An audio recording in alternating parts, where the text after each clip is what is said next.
Hey there everybody and welcome back. We finally got the trailer for Godzilla vs. Kong and it looks amazing! It's been nearly 60 years since the two towering behemoths last faced off in King Kong vs. Godzilla, and it's safe to say they look just a little bit better this time around.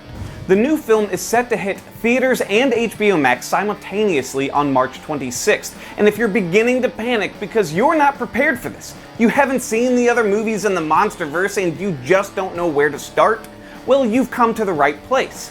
Warner Brothers' shared MonsterVerse, which includes a slew of different characters from the Godzilla mythos, currently consists of 4 movies: Godzilla, Kong Skull Island, Godzilla King of the Monsters, and the upcoming Godzilla vs. Kong. And while Godzilla was the first of these films released, it's actually Kong Skull Island that happens first in the timeline, so let's start there. Kong Skull Island is essentially a reboot of the King Kong franchise, and it's not the first reboot either. Since the original classic released all the way back in 1933, it's been rebooted a few times, with one in 1976 and Peter Jackson's award-winning epic in 2005. In this version, set in 1973, we see scientists and Vietnam War soldiers travel to Skull Island where they come face to face with Kong himself, along with some other problematic monsters. The cast was great, including Samuel L. Jackson, John Goodman, Brie Larson, and Tom Hiddleston. The movie sets the stage for Kong's fight with Godzilla by portraying him much bigger than he's been in previous films. He is big enough to rival Godzilla and proves that he knows how to fight. 2014's Godzilla was the second time Americans tried to make a blockbuster film starring the destructive king of the monsters, and I think we did a lot better this time around.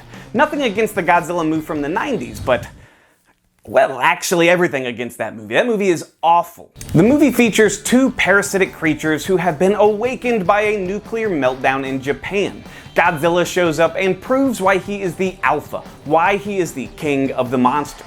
While the first Godzilla film in the MonsterVerse was criticized by some for being too light on action, this sequel definitely makes up for that.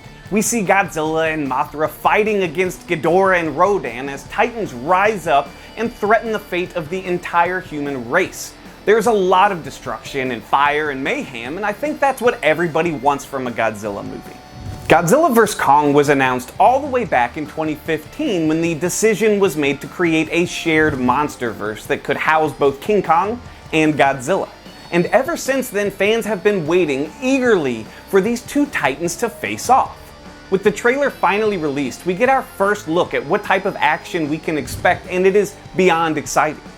These two are not holding back, and we'd expect nothing less. The trailer shows that Kong is brought in the hopes that he can defeat Godzilla, and director Adam Wingard says there will be a clear winner by the end of this movie. It's not going to be ambiguous. So that's it. That's Warner Brothers' shared MonsterVerse, and although the original King Kong and original Godzilla classics are not a part of the timeline, I'd highly recommend that you watch them if you haven't already seen them. They are amazing, and there's a reason that these two characters have continued to thrive in the movies for so many decades. Let me know what you think in the comments. Who do you think will win this showdown? And don't forget to like and follow us on Facebook. I'm Joshua Ryan, and I'll catch you next time.